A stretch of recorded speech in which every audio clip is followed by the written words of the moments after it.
Bonjour les beaux bijoux et bienvenue pour une nouvelle review. Voici la review du fin de siècle Keeper. Et oui, voici le pochon dans lequel je le mets. C'est mon ami qui me l'a fait pour moi, j'aime bien tous les détails. Je trouve trop mimi. Et il est parfait, voilà, pour mon Keeper. Donc, merci ma chérie, je l'adore, il est trop beau. Alors, le Keeper. Donc le fin de siècle Keeper Fortune Telling Deck de Ciro Marchetti. Alors, un chouette deck à utiliser pour la divination. Euh, c'est pas du tout un Lenormand. Il peut s'utiliser de la même façon, sans problème. Euh, mais je vais vous expliquer un peu, je crois que je me souviens un peu de la vision de Ciro Marchetti. Donc à la base, en fait, le Keeper, c'est un genre, c'est un jeu allemand en fait à la base. Et on a demandé à Chiro de le refaire avec sa vision des choses. Au début, il n'était pas d'accord. Et puis pour finir, il s'est pris au jeu. Il avait le jeu en main et puis il a commencé à dessiner une carte, puis une autre, et puis voilà, pour finir, le jeu a été refait et modifié. Mais ici, on se retrouve dans une Angleterre victorienne. Donc les dessins sont influencés par ce côté-là. Il y a 39 cartes et un petit booklet de 83 pages. Donc voilà. Ça a été édité par US Game Systems. Boîte très pratique hein, qui s'ouvre aimantée. Voilà. Petite boîte bien pratique, j'aime bien. En plus avec le style de Chiro, voilà, j'aime beaucoup. Le petit livret et les cartes. Petit livret qui est toujours très sympa à lire hein, de Chiro. Donc Clipper fin de siècle.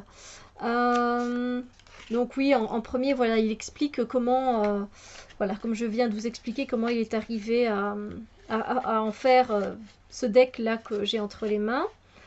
Alors il dit aussi que voilà, dans les pages suivantes, pour la description des cartes, ils ont été à plusieurs à travailler sur la signification des cartes. Et donc on a aussi les expériences Fortune Buchholz, de Stella Waldvogel et de Suzanne Sidzi. Désolée si j'ai écorché les noms. Et donc voilà, il explique pourquoi le keeper, et puis on a la signification des cartes, il donne un exemple, et puis on a directement la signification des cartes. Et si on regarde bien, on a en fait à chaque fois ici les initiales, vous voyez, SZ, FB, ici. Voilà, c'est vraiment un petit booklet qui est très bien fait. Et puis à la fin, on a les tirages. Enfin, les tirages, je pense qu'il n'y en a qu'un. Non, il y en a deux. Il y a ce tirage-ci, en la triple pyramide. Bon, qui ne me dit rien du tout. J'ai déjà essayé, j'aime pas. Il y a le SOS Spread qui est en 8 cartes. Ça, il est intéressant à faire. Et puis voilà. Voilà pour le petit livret.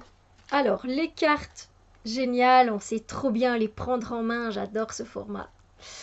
Le dos des cartes, typique de Chiro, avec le fou, il m'attend. La tranche argentée. Et oui, petit mais élégant. Et puis on a les cartes. Let's go. Donc oui, très victorienne,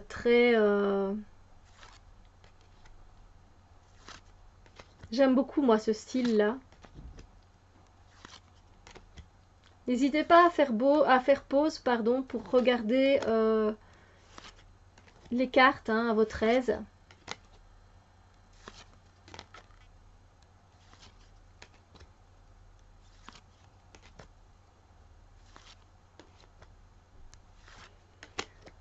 Il y a des notions du Lenormand qui sont quand même un peu repris différemment, mais qui sont reprises quand même, comme la maison par exemple, comme le cercueil qu'on a vu tout à l'heure.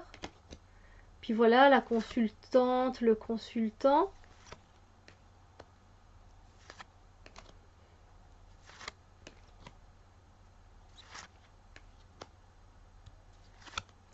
Moi, je le trouve très très beau. Bon, désolé, ici il y a une baisse de luminosité.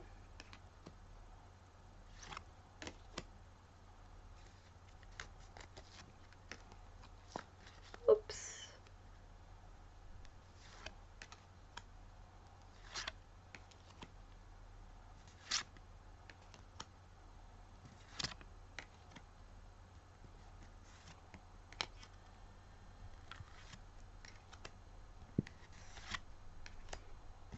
Voilà. Alors, je ne sais pas si vous avez déjà remarqué dans les jeux de Ciro Marchetti, euh, il a ses initiales sur les illustrations. Moi, je l'ai remarqué une fois et je me suis amusée du coup à les trouver dans toutes les cartes et c'était vraiment un jeu super sympa. J'ai que ça à faire. Non mais voilà, regardez ici, où je mets mon doigt, il y a le CM. Alors, je vais vous en montrer quelques-unes et puis je vais vous laisser vous chercher parce que c'est intéressant. Ici, on a le CM. Il y en a, je me souviens plus. Mais celle-là, vous me direz parce que moi, j'ai pas trouvé. Enfin, je m'en souviens plus. Ici, on a le CM qui est cousu dans la broderie. Du coup, ça. Bah, ici, on a le CM en grand. Bah voilà. Je vous invite, si vous avez le temps, vous avez envie de contempler un peu vos cartes, de chercher, je trouve ça comique. Voilà. Bah, j'ai le temps, on va se faire un petit tirage, ok? On va se faire un petit tirage en intuitif, hein, vous savez bien avec moi. Voilà. Pour ceux qui regardent la vidéo, quel est le message pour ces personnes qui regardent cette vidéo? Quel est le message? Un message général voilà, pour tout le monde, pour ceux qui viennent et qui regardent.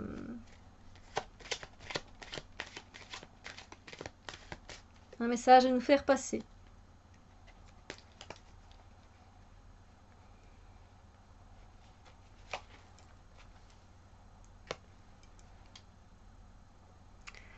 Alors, je dirais que certains d'entre nous, faut que je regarde la carte, hein, je suis désolée. Certains d'entre nous se sentent effectivement concernés par une situation, impliqués dans une situation, ce qui donne pas mal de rumination. On essaye de trouver une solution, une stratégie, voilà, pour bien faire les choses, qu'elles soient correctement faites. Nous aussi d'y gagner des choses dans la situation, de pas y perdre. Voilà, on se sent vraiment impliqué et voilà, ça nous donne rumination. Donc là, je me répète.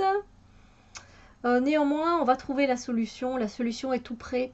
Il suffit de bien regarder en nous et si on garde la foi et l'espoir, on sera guidé par notre propre lumière et on trouvera la solution par rapport à ce problème. Voilà. Sur ce, je vous fais des gros bisous lumière. Je sais pas comment vous utilisez, vous par exemple, votre keeper fin de siècle ou un autre keeper, si vous en avez un authentique. Il y en a très peu, hein, donc voilà, dites-moi un peu, je serais intéressée. Moi j'aime bien le combiner avec un tarot, j'aime bien l'utiliser tout seul, j'aime bien l'utiliser à une carte. J'aime bien l'utiliser en prédiction d'une semaine. J'aime bien l'utiliser avec un oracle. Ouais, voilà. Vraiment multitâche, super intéressant. Donc voilà, les chouchous, je vous laisse. Et on se retrouve très bientôt pour une autre vidéo. Passez une très belle journée. Bisous lumière.